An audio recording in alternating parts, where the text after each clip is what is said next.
আসসালামু আলাইকুম। এই যে দেখেন আমার শাল কুমড়া গাছ, মাশাআল্লাহ।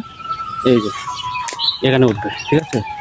এটা এক একজনের এলাকায় একই ভাষা বলে, আমাদের এলাকা বলে এটা কি বাঁশ দিয়ে, গুড়ি বলে, আবার মাছা বলে, যে যেটাই বুঝে, এক এক এলাকার এক ভাষা।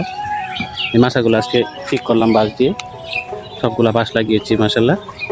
এই দেখতে পাচ্ছেন, এই যে আমি এখানে লাগিয়েছি আপনার টমেটো গাছ, দেখছেন, পানি না ঢুকতে পারে পলিথিন দিয়ে রাখছি উপর।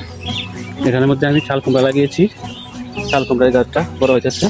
এটার মধ্যে আমি আগে লাউ খেয়েছি, সিম খেয়েছি, এখন এই যে এগুলো লাগিয়ে দিয়েছি, এগুলো এখন উপরে উঠবে।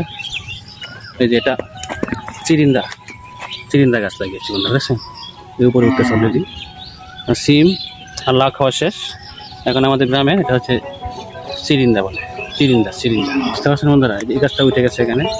এই যে এগুলো বর্ষাকালে সবজি, আপনারা আবাদ করলে কাটতে পারবেন, ঠিক আছে, আবাদ না করলে খাওয়া যাবে না। এই যে আমার এখানে একটা টমেটো গাছ লাগিয়েছিল, এই যে দেখছেন বন্ধুরা, আপডেট, আমার বাগানের আপডেট আপনাদেরকে দিলাম, বুঝছেন। এই হচ্ছে আমার বাগানের আপডেট। আর সিম গাছ কিছু আমাদের এখানে রয়ে গেছে, সিমগুলা এখন সিম হচ্ছে না বেশি, গাছগুলা কেটে দিব। এই যে দেখছেন,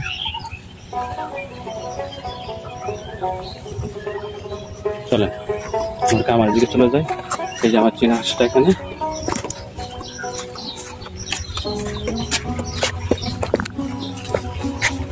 এই যে আমার ধান দিয়েছে, খাওয়া শেষ, সন্ধ্যা হয়ে গেছে। এগুলো এই যে আমার কোরবানি চালে দ্বিতীয় দিন কোরবানি দিব মাশাআল্লাহ। প্রথম দিনের জন্য গরু কিনেছি, এই যে আমার কামার, আচ্ছা হাঁস মুরগি ছাগল, খালি গরু নেই আমাদের খামারে। গরু পালন করা অনেক কষ্ট, গরু পালন করা যায় না, গরু পালন করতে অনেক পরিশ্রম করতে হয়, সে সময় নাই আমাদের। হাঁস মুরগিগুলো সকাল বিকাল খাবার দিলে হয়, যেগুলো সারাদিন ওই পুকুরে থাকে।